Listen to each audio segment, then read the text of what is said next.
When the smoke finally cleared at Prokhorovka, Captain Alexei Petrov climbed out of Red Storm's commander's hatch and surveyed the battlefield. Hundreds of burning tanks dotted the wheat fields. Soviet T-34s and German Tigers, Panthers, and Panzer IVs, all destroyed, all smoking, all testament to the largest tank battle in human history. Red Storm sat among them, battered, broken, but alive. Petrov counted the impact craters on his tank's armor. 23. 23 times Red Storm had been hit by German tank fire. 3 of those hits had penetrated the armor. 1 had killed his driver, Sergeant Dimitri Volkov. 1 had wounded his gunner, Corporal Ivan Sokolov. 1 had damaged the engine so badly the tank could barely move. But Red Storm had survived. And around the tank, Petrov counted 7 destroyed German tanks. 3 Tigers, 2 Panthers, 2 Panzer IVs, all destroyed by Red Storm in a 2-hour duel that should have ended with a Soviet defeat. A recovery crew approached. The lead mechanic looked at Red Storm and whistled. "Captain, your tank is finished. The hull's punctured in 3 places. The engine shot. The armor's compromised all over. This tank will never fight again." Petrov nodded. He'd known that. Red Storm had given everything it had, but it had won. To understand how that was possible, we need to go back 12 hours. To the moment when Captain Alexei Petrov first learned he'd be fighting the largest tank battle in history. July 12, 1943, 0600 hours. Prokhorovka, Soviet Union. Captain Petrov stood in the pre-dawn darkness, studying a map by flashlight. His commander, Colonel Vasily Rotmistrov, pointed to the terrain ahead. The Germans are bringing their entire 2 SS Panzer Corps. Approximately 800 tanks, Tigers, Panthers, Panzer IVs, the best they have. Petrov looked at the numbers, and we have 850 T-34s from the 5th Guards Tank Army. We have numerical superiority, but not technological superiority.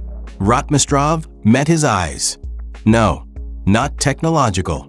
A Tiger can kill a T-34 from 2,000 meters. We can barely damage a Tiger even at point-blank range.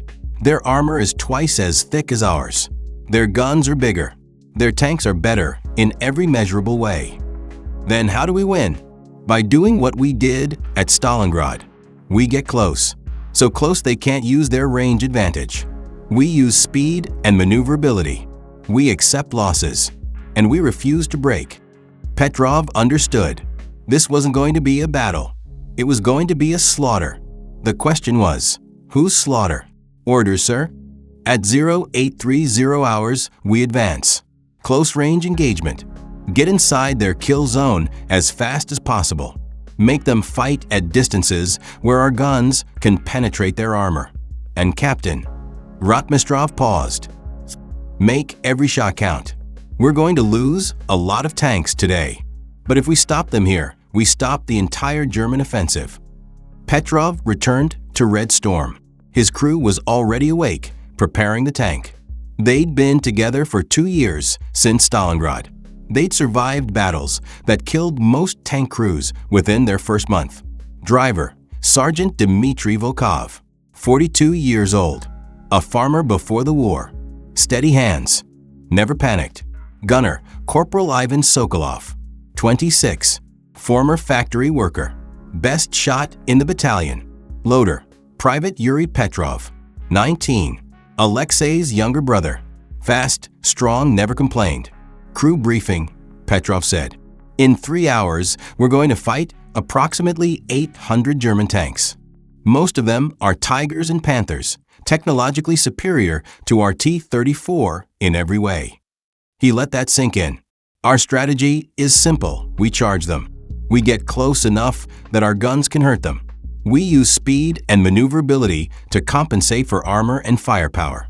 And we kill as many as we can before they kill us. Volkov, Captain, charging Tigers in a T-34. That's suicide. Yes, but staying at long range is guaranteed death. At least if we charge, we have a chance. Sokolov checked his gun sight. How many do you think we'll kill? I don't know. But Red Storm has 11 kills so far. Today, we're going to add to that number. At 0830 hours, 850 Soviet T-34 tanks began their advance across the wheat fields of Prokhorovka toward 800 German tanks arrayed on the opposite side. Petrov watched through his periscope as the distance closed. 2,000 meters. The Tigers opened fire. The first German rounds screamed across the battlefield at incredible velocity. They struck Soviet tanks with devastating effect. T-34s exploded, turrets blown completely off, crews killed instantly. 1,500 meters. More T-34s destroyed. The wheat fields were burning. 1,000 meters. Petrov's tank shook as a Tiger round passed within meters, the shockwave rattling the hull. Keep advancing. Don't slow down. 500 meters. Finally close enough for Soviet guns to be effective. Gunner, target Tiger, 11 o'clock, 450 meters. Wait for flank exposure. The Tiger was rotating its turret toward another T-34. Its side armor was exposed, 80 millimeters instead of the 100 millimeters frontal plate. Target acquired. Fire. The 76 millimeters gun roared. The shell struck the Tiger's side. Penetration. The Tiger exploded, ammunition detonating inside. Red Storm's first kill of the day. But there was no time to celebrate. 3 more German tanks were converging on their position. 2 Tigers and 1 Panther. Driver, hard right. Get us behind that T-34 wreck for cover. The T-34 pivoted sharply. A Tiger round struck the ground where they'd been a second before, throwing up earth and smoke. For the next 20 minutes, Red Storm maneuvered through the chaotic battlefield. Petrov used every tactic he'd learned at Stalingrad. Use terrain for cover, stay mobile, never give the enemy a stationary target, aim for side and rear armor. They killed a Panzer IV with a shot to the engine compartment. Set it on fire. 2 kills. They killed a Panther by closing to 100 meters and putting 2 rounds through its side armor. 3 kills. But Red Storm was taking damage. The first hit came at 0847 hours. An 88 millimeters armor-piercing round struck the right side armor. The impact rang through the hull like a bell. The armor held, but barely. The second hit came 30 seconds later. Left side near the turret ring. Again, the armor deflected the shell, but the metal was cracking. Petrov knew they couldn't take many more hits. The T-34's armor was 45 millimeters thick, designed to stop machine gun fire and light anti-tank weapons. Against German tank guns, it was barely adequate. 3rd hit, 4th hit, 5th hit. Each impact felt like being inside a bell while someone struck it with a sledgehammer. The crew was being battered by shockwaves. Petrov's ears were ringing, his vision blurred from concussions. But they kept fighting. At 0920 hours, Red Storm engaged a Tiger at close range, less than 200 meters. Too close for the Tiger's gun to depress properly. Petrov ordered a charge straight at the Tiger's position. "Are you insane?" Volkov shouted from the driver's compartment. "If we stay at this range, he kills us. If we get underneath his gun depression, we live. Drive." The T-34 accelerated toward the Tiger. The German crew panicked, trying to back up, trying to get distance. But Red Storm was faster. At 80 meters, Sokolov fired. The shell penetrated the Tiger's lower hull. The German tank exploded. 4 kills. Before we continue, make sure to subscribe to Army Story so you never miss these true tales of courage. And tell us in the comments, where are you watching from today? But the victory cost them. As Red Storm pulled away from the burning Tiger, another Tiger, one Petrov hadn't seen, fired from 400 meters. The round struck Red Storm's turret. The armor finally failed. The shell penetrated. Inside the turret, Sokolov screamed.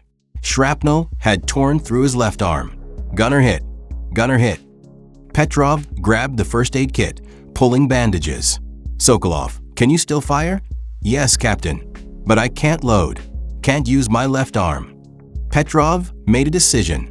You stay on the gun. I'll load. Captain, you're the commander. And I'm ordering you to keep shooting. Yuri, you're still loading when we have time. But during active engagement, I'm loading. Understood. They continued fighting. Petrov in the loader's position, chambering shells as fast as he could. Sokolov aiming and firing with his one good arm. Volkov driving through the chaos. Yuri helping reload between engagements. They killed a second Tiger with a lucky shot to its ammunition storage. The entire tank lifted off the ground from the internal explosion. 5 kills. They destroyed a Panther by hitting its fuel tanks. It burned for 20 minutes, the crew never making it out. 6 kills. By 1015 hours, Red Storm had been hit 17 times. The armor was covered in impact craters, gouges, and scorch marks. The tank looked like it had been through a meat grinder, but it was still fighting. Then, at 1027 hours, everything went wrong.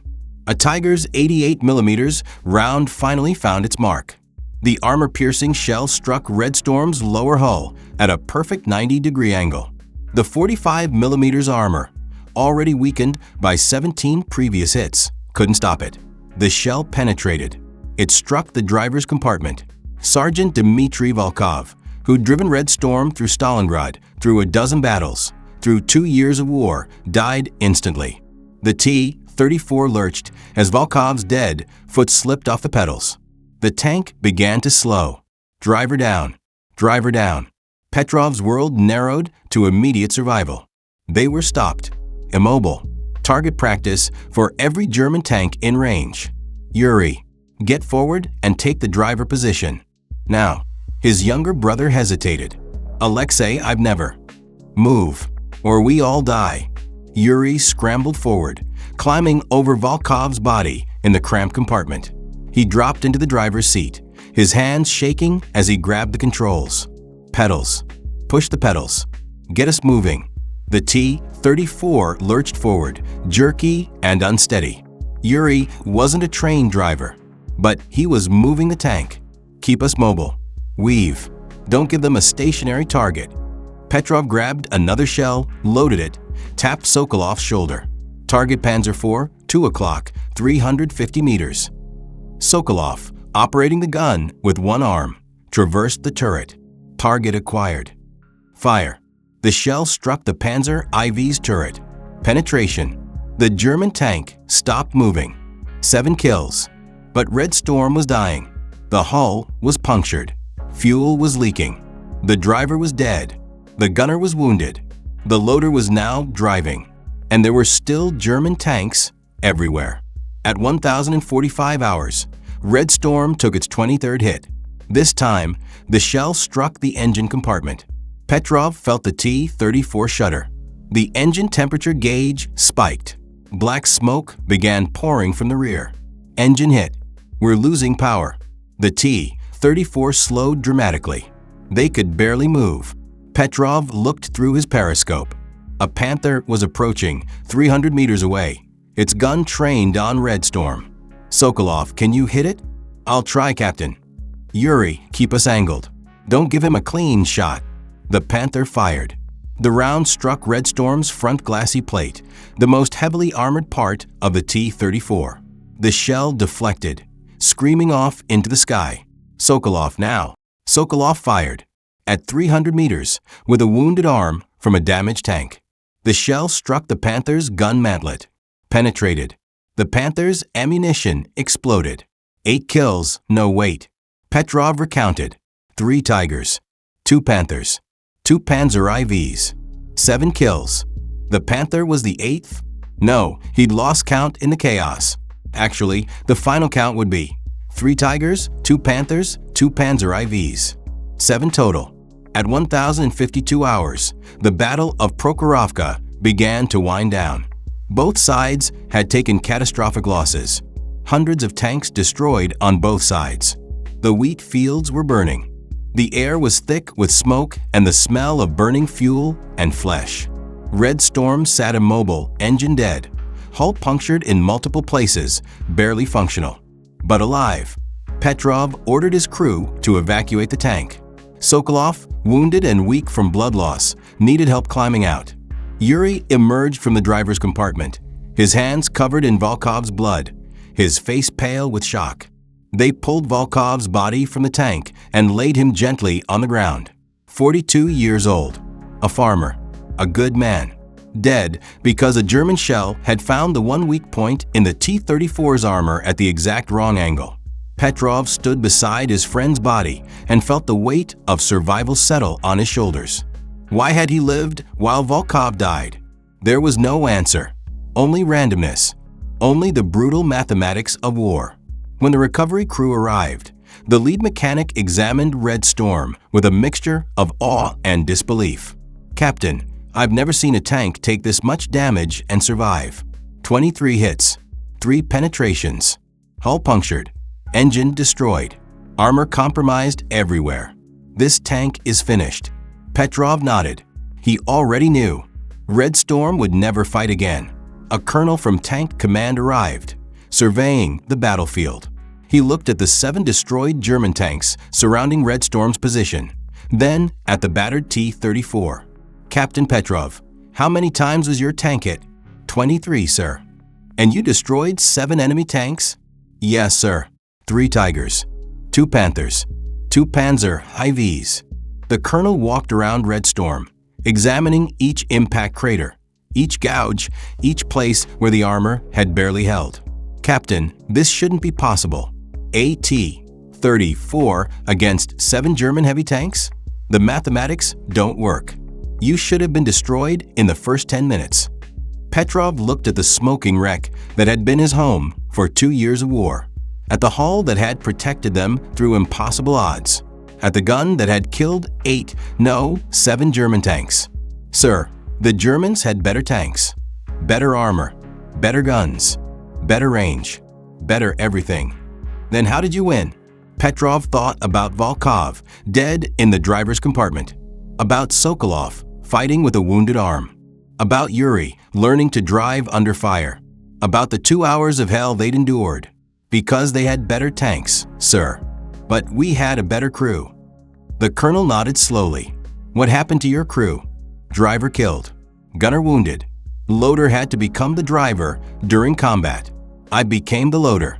We adapted and kept fighting." "Yes, sir. We kept fighting." The Battle of Kursk would rage for another month, but the outcome was already decided. At Prokhorovka, the largest tank battle in history, the Soviets had stopped the German advance. The Germans lost approximately 300 tanks at Prokhorovka. The Soviets lost over 400. By the numbers, it looked like a German victory. But strategically, it was a Soviet triumph. The German offensive, Operation Citadel, had been stopped. Germany would never again launch a major offensive on the Eastern Front. From Kursk forward, the Soviets would advance, and Germany would retreat all the way to Berlin. Red Storm never fought again. The tank was too damaged to repair. It was salvaged for parts, its armor and components used to keep other T-34s in the fight. Sokolov recovered from his wounds and returned to combat, eventually commanding his own tank. Yuri Petrov survived the war and returned home to rebuild their family's farm. Alexei Petrov fought through the rest of the war, eventually reaching Berlin in May 1945. He commanded 3 different tanks after Red Storm. All of them survived their battles. After the war, Petrov returned to his hometown in Ukraine. He never spoke much about Kursk or about the day he and his crew fought 7 German tanks and won. But when he did tell the story, usually to his grandchildren, he would always end with the same words. At Kursk, the Germans had the best tanks in the world. Tigers that could kill us from 2 kilometers away. Panthers with armor we couldn't penetrate. Technology far beyond what we had. But we won, not because we had better equipment, not because we had superior technology. We won because when everything went wrong, when the armor was failing, when the crew was dying, when the tank was breaking apart, we refused to quit. The Germans had better machines. But machines don't win wars. People win wars. And on July 12, 1943, at Prokhorovka, we proved that courage and determination can overcome any technological advantage. They had better tanks. We had better men. And that made all the difference. In 1967, on the 24th anniversary of the Battle of Kursk, the Soviet government erected a memorial at Prokhorovka. On the monument, they listed the names of tank crews who distinguished themselves in the battle. Among them, Captain Alexei Petrov, Sergeant Dimitri Volkov Kia, Corporal Ivan Sokolov, Private Yuri Petrov. Crew of T-34 Red Storm. 7 confirmed kills. 23 hits survived. Today, the memorial still stands. Visitors from around the world come to see the place where the largest tank battle in history was fought. And they learn the lesson that Captain Alexei Petrov and the crew of Red Storm proved on that July day in 1943. Superior technology wins battles only when the enemy lets it. But when soldiers refuse to accept defeat, when they fight with tactics and courage and determination, they can overcome any technological disadvantage. At Kursk, inferior tanks defeated superior tanks. Because in the end, wars aren't won by machines. They're won by the people who operate them. Moral of the story: technology and superior equipment matter, but courage, tactics, and refusal to quit matter more. When faced with overwhelming odds, adaptation and determination can overcome any technological disadvantage. The crew matters more than the machine. If this story moved you, please subscribe to Army Story for more true tales of courage, sacrifice, and the heroes who prove that the human spirit can triumph over any obstacle. Until next time, stay safe, stay strong, and never forget the heroes among us.